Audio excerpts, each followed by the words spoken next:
राधा रानी ने क्या किया? मैं पूछना चाहता हूं सभी कथावाचकों से, देश के बड़े बड़े कथावाचकों से पूछना चाहता हूं कि बताएं आकर के, और किसने राधा रानी को सिद्ध करके देखा है?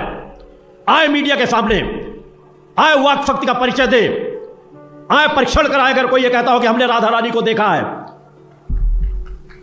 कौन झूठ बोल रहा है कौन सच बोल रहा है पता चल जाएगा। और मैं हर मन से कहता हूं कि हाँ, मैंने माता भगवती को एक बार नहीं अनेकों बार देखा है, और जब चाहूं देख सकता हूं। अरे वो एक है, वो एक है, वो अनेक है, अनेक होते हुए भी एक है, एक होते हुए भी अनेक है। इस बात को समझो। जब देवी भागवत, तो देवी ही सब कुछ है, देवी के ही अंश से राधा है, समझिए आप। जब हम वृंदावन से बोलेंगे तो राधा के अंश से देवी है।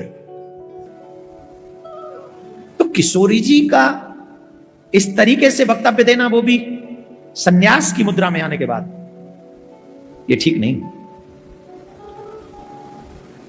और वो भी मजाकिया लहजे में, मजाक उड़ाते हुए, अकेले कृष्ण के राधा राधा करने से क्या होगा, तेरा बाबा भला करे। यहां ब्रज में चाहे एक क्षण को कृष्ण को भूल जाएंगे, लेकिन ब्रज में एक क्षण भी राधा रानी को नहीं भूल पाएंगे। याद रखना इस बात को। राधा रानी ने क्या किया? मैं पूछना चाहता हूं सभी कथावाचकों से, देश के बड़े बड़े कथावाचकों से पूछना चाहता हूं कि बताएं आकर के, और किसने राधा रानी को सिद्ध करके देखा है? आए मीडिया के सामने, आए वाक शक्ति का परिचय दे, आए परीक्षण कराए। अगर कोई ये कहता हो कि हमने राधा रानी को देखा है, कौन झूठ बोल रहा है कौन सच बोल रहा है पता चल जाएगा। और मैं हर मन से कहता हूं कि हाँ, मैंने माता भगवती को एक बार नहीं अनेकों बार देखा है, और जब चाहूं देख सकता हूं। भगवान की जय। संबंधी दौड़ में दौड़ रहे हैं, संबंधी दौड़ में भाग रहे हैं, इसलिए कोई टोकेगा तो हजारों लाखों लोग उसका विरोध करना शुरू कर देंगे। मैंने कहा मैं सिर्फ माता भगवती की परवाह करता हूं कि मेरा जो रिश्ता उनसे जुड़ा है, वहां पर कहीं कोई किसकी कड़ी में जंग तो नहीं लग रहा। मैं भटके हुए समाज की परवाह नहीं करता कि वो मुझे गालियां देते हैं, क्या कहते हैं, कौन क्या कहता क्या नहीं। मैं मान अपमान से परे जीवन जीता हूं, न मान से खुश होता हूं, न अपमान से परेशान होता हूं। मैं अपने लक्ष्य पे आया हूं, लक्ष्य में अपने आप को समाहित कर चुका हूं। मैं इतना उसमें डूबा रहता हूं हर पल कि मुझे बाहर की किसी चीज़ की चिंता नहीं रहती, मगर समाज के हित के लिए जो कहना हर मन से कहता हूं।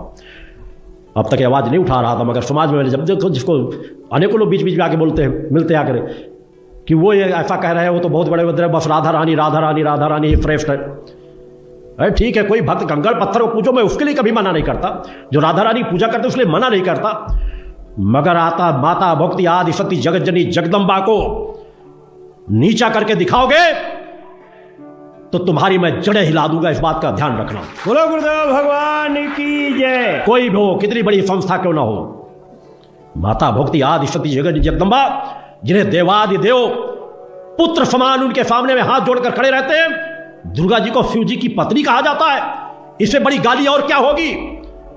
किसी मां को बेटे का की पत्नी कह दिया जाए। उन्होंने सृष्टि की रचना को देखा क्या है, समझा क्या है, अनंत लोकों के बारे में जाना क्या है?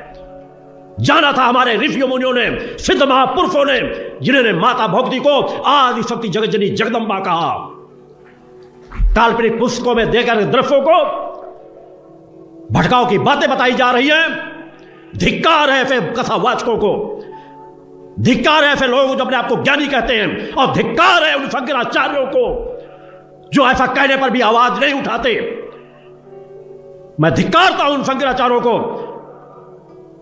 क्या हजार समाज जैसी संस्था खुलेआम मूर्ति पूजा का विरोध करती है, बच्चों को सिखाती है कि मूर्ति पूजा गलत है, और उसके बाद शंकराचार्य आवाज नहीं उठाते? आवाज उठानी पड़ेगी। कोई नहीं उठाएगा तो सत्य के मन से आवाज जरूर उठेगी, क्योंकि समाज को जगाना मेरा कर्तव्य है। अतः सत्य को पहचानो, जानो, अंधी दौड़ में मत भागते चले जाओ कि जो बिक रहा है उसे हम भी खरीद लें। अरे क्या राधा रानी ने अपनी जिंदगी में जीवन में किया क्या है, मुझको केवल इतना बता दो। चल रहा राधा रानी इसलिए कोई बोलने वाला नहीं, सब कथावाचक लगे हैं नाचने में, बसे सो आराम में, राधा रानी राधा रानी राधा रानी राधा रानी। धिक्कार है सनातनियों को, कोई टोकने वाला नहीं, कोई बोलने वाला नहीं है। इस धरती पर एक भी ऐसा साधु संत सन्यासी नहीं है जो ये कह दे कि राधे को मैं नित्य देखता हूं, राधे मेरे पास सदैव रहती है। अगर है तो मैं उसे चुनौती देता हूं इस मंच से। समाज को साहस और पराक्रम पैदा करो, जागृत पैदा करो। अगर बताना है तो भगवान श्री कृष्ण के बारे में बताओ, बताना है तो मर्यादा पुरुषोत्तम राम के बारे में बताओ, बताना है तो माता सीता के बारे में बताओ, जिनका उदाहरण नारियों के लिए एक रास्ता दे सकता है, पुरुषों के लिए एक मार्ग प्रशस्त कर सकता है। समाज को किस दिशा में बढ़ता चला जा रहा है, कोई नहीं टोकेगा, कोई इसलिए आवाज नहीं उठाएगा कि उससे विरोध होना शुरू हो जाएगा। तो हिंदुस्तान जिस रास्ते में बढ़ रहा है, क्या बढ़ने दिया जाए? सभी साधु संत सन्यासी एक पलड़े पर खड़े हो जाए मेरा विरोध करने के लिए, तब भी मैं सत्य बोलना बंद नहीं करूंगा। सत्य की रक्षा के लिए आया हूं, धर्म की रक्षा के लिए आया हूं। मैंने अग्निपथ का चयन किया है, मैंने फूलों की सेज नहीं मांगी। बोलो गुरुदेव भगवान की जय। 2.5 से 3 घंटे मात्र 24 घंटे में नींद लेता हूं। कितने साधु संत सन्यासी योगी होंगे जो जितने समय मैं जगता हूं सुबह प्रातः जगते हो, 2:30 बजे नित्य प्रातः जगता हूं। राधे राधे कहने वाले कुकुर मुत्ते 8-9 बजे रात तक पड़े सोते हैं। अधिकांश कथावाचकों की बात करता है, 10% कथावाचकों को अगर छोड़ दूं, उनके जीवन में कोई परिवर्तन नहीं होगा और कहेंगे भागवत सुनो तुम्हारा कल्याण हो जाएगा। जब सुनाने वाला ही साधक प्रवृत्ति का नहीं होगा, तपस्वी नहीं होगा, तो समाज में क्या परिवर्तन आएगा? समाज धीरे धीरे पतन के मार्ग में चलता चला जा रहा है। दूसरा चाहता हूं उन कथावाचकों से, इस मंच से भी, कार्यकर्ता बैठक के मंच से, कि पूरी पुरानी भागवत उठा करके देख लो, राधा नाम का शब्द नहीं होगा, मगर कहते हैं जो दिख रहा है वही बिक रहा है। काल्पनिक चीजों में खोते चले जा रहे हैं। ठीक है, हर काल परिस्थितियों में किसी समय राम ने जन्म लिया, किसी समय कृष्ण ने जन्म लिया, हमारे देव पुरुषों ने जन्म लिया, महापुरुषों ने जन्म लिया, ये हमारे लिए सभी पूज्य हैं, सम्मानित हैं, मगर ये हमारी आत्मा के जननी नहीं हो सकते। न राम हो सकते हैं, न कृष्ण हो सकते हैं। ये हमारे लिए देव पुरुष हैं, हमारे लिए पूज्य हैं, मगर सृष्टि के रचयिता नहीं है। उस माता आदि शक्ति जगन्नाथ जगदम्बा के चरणों में हजारों लाखों राम और कृष्ण उनके नख में समा जाएंगे। वह है माता आदि शक्ति जगत जननी जगदम्बा। राधा और सीता करोड़ों करोड़ों उनके नख में समा जाएंगी। मगर आज समाज भाग रहा है दौड़ में, इसलिए नाचने को मिल रहा है, गाने को मिल रहा है, मनोरंजन हो रहा है, काल्पनिक कहानियां सुनाई जा रही हैं और कथावाचक उसी रास रंग में खोते चले जा रहे हैं। और हम आपस में लाठी चलाएं। अरे वो एक है, वो एक है, वो अनेक है, अनेक होते हुए भी एक है, एक होते हुए भी अनेक है। इस बात को समझो। जब देवी भागवत, तो देवी ही सब कुछ है, देवी के ही अंश से राधा है। समझिए आप, जब हम वृंदावन से बोलेंगे तो राधा के अंश से देवी है, जब आप शिव पुराण से बोलेंगे तो शिव के अंश से हरि है, और जब भागवत पुराण से बोलेंगे तो हरि के अंश से शिव है। आप इस बात को समझिए। जब लीला का बात, लीला प्रसंग आएगी तो उसमें भेद हो जाते हैं। जैसे ब्रह्म ऋषियों ने विचार किया कि इन 3 महान भगवत स्वरूपों में कौन सबसे बड़ा है। क्या उन ब्रह्म ऋषियों को पता नहीं कि हरि ही ब्रह्मा है, ब्रह्मा हरि ही शिव है, शिव ब्रह्मा और हरि में किंचित मात्र भेद नहीं। स्वयं भगवान बोले मैं ही हर हूं, मैं ही विधि हूं, मैं ही हरि रूप हूं। जगह जगह वर्णन है। लेकिन जब भृगु जी परीक्षा के लिए गए तो ब्रह्मा जी के सामने जाकर ऐसे खड़े हो गए। यह भद्रता है गुरुजनों के सामने ऐसे खड़े होना, ऐसे नहीं खड़े हुआ जाता, यह अभद्रता कही जाती। गुरुजनों के सामने सावधानी पूर्वक हाथ जोड़कर या बहुत नम्र ऐसे। अब वो गए और ऐसे खड़े हो गए। ब्रह्मा जी ने कहा तो सभा की मर्यादा के विरुद्ध है, पर भृगु जी उनके पुत्र हैं, थोड़ा गुस्सा आया पर शांत रहे। शंकर जी के पास गए, बोले आओ भाई, बहुत दिनों बाद आगमन हुआ भृगु जी से। बोले हम तुम्हारे गले नहीं लगते, परम पवित्र रहते हैं। उठाया त्रिशूल उन्होंने, हमको। भृगु जी शांत होकर के वहां, और भगवान हरि के पास गए, सैया में पड़े हुए थे, सीधे लात मारी जाके, सीधे छाती पे लात। भगवान उठे और कहा मुझे पता नहीं था आप आ रहे हो, नहीं आपकी अगवानी करता, और चरण दाबने लगे। बोले आपके चरण बहुत कोमल है, मेरी छाती बहुत कठोर, कहीं चोट तो नहीं लग गई। और आज के बाद जब जब अवतार भी लेंगे तब तक आपका भृगु चरण चिन्ह ये हमारे छाती पे बना रहेगा, ये हमारा बड़ा सौभाग्य। आंसू आ गए भृगु जी के। अब आप क्या कहेंगे? कोई छोटा बड़ा नहीं। जब लीला होती है और एक ही तत्व है तो रंगमंच पर वही सब रूप धारण किए, जगन नाटक वही भवा, इस बात को सब। पर जब हम किशोरी जी की बात कहेंगे तो किशोरी जी के अंश से सब शक्तियां हैं, और जब आप दुर्गा की बात करें तो आपको वहां से दिखाई देगा किशोरी जी दुर्गा जी के अंश है, क्योंकि इधर से अंश वो, उधर से अंश वो उनकी अंशी, वो उनकी अंशी, कोई अंतर नहीं। इधर से हम बोलेंगे श्री कृष्ण के अंश से शिव, और जब शिव पुराण में पढ़ोगे तो शिव जी के अंश से श्री कृष्ण। अब इसमें संशय थोड़ी, क्योंकि वही एक तत्व है, विविध प्रकार से लीला कर रहा है। इसलिए भ्रम का तो ध्यान छोड़ दो, भ्रम छोड़ दो। जब जब जैसा अवसर आया वही रूप धारण किए तत्व विराज। पर जब लीला की चर्चा होगी तो माधुर्य रस में ऐश्वर्य का प्रवेश नहीं, भगवान के ऐश्वर्य का प्रवेश नहीं, तो और ऐश्वर्य शक्तियों की तो बात जाने दो। कभी आपको कोई भी शास्त्र मिला हो कि ब्रज में सुदर्शन चक्र का प्रयोग भगवान ने किया या प्रवेश हुआ, तो हमें बताना।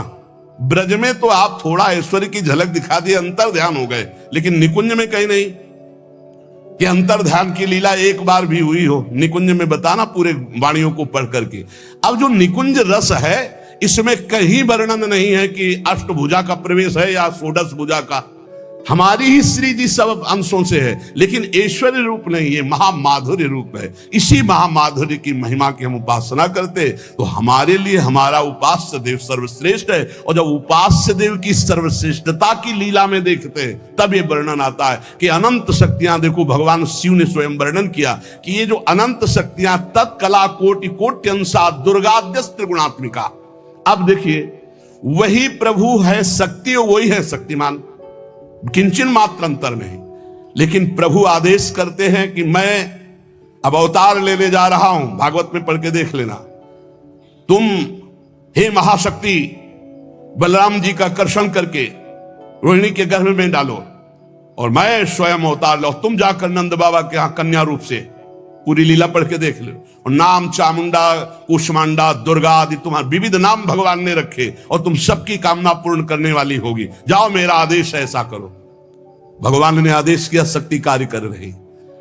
भगवान की प्राप्ति के लिए हम बोलें कि नहीं बोलें, हम विवाद के लिए नहीं बोल रहे, हमारा कोई उद्देश्य विवादित नहीं। हम तो आप सभी संत पुरुषों को हम नमन करते हैं, सभी को प्रणाम करते हैं, सबको बार बार नमन करते हैं। पर जो सिद्ध संत हों उनकी वाणी पर किसी को संदेह नहीं करना चाहिए। ये आजकल क्या बोले, हम थोड़ा सा पॉपुलर हो जाने के बाद हम लोग अपनी पर्सनल विचारधाराएं पाल लेते हैं। अब कहीं सुनने को मिला कि राधे राधे अगर अकेले बोलोगे तो कृष्ण आएंगे, जब देखेंगे कि राधे राधे कर रहा है तो कृष्ण छोड़ के चले जाएंगे।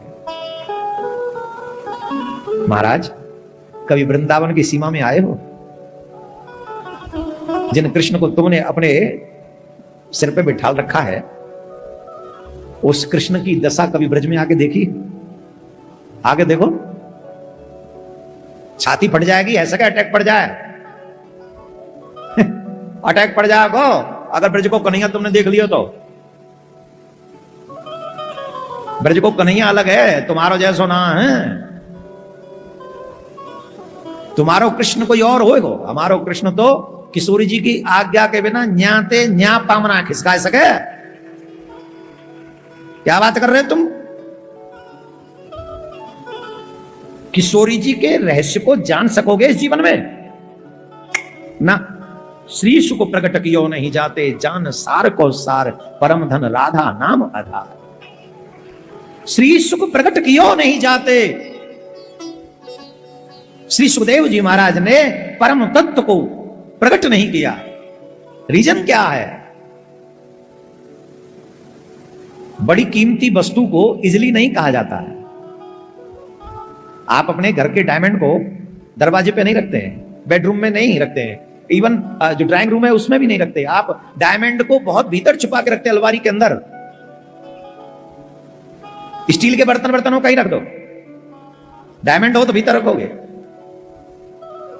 तो किशोरी जी का इस तरीके से वक्तव्य देना, वो भी सन्यास की मुद्रा में आने के बाद, ये ठीक नहीं। और वो भी मजाकिया लहजे में, मजाक उड़ाते हुए। अकेले कृष्ण के राधा राधा करने से क्या होगा? तेरा बाबा भला करे।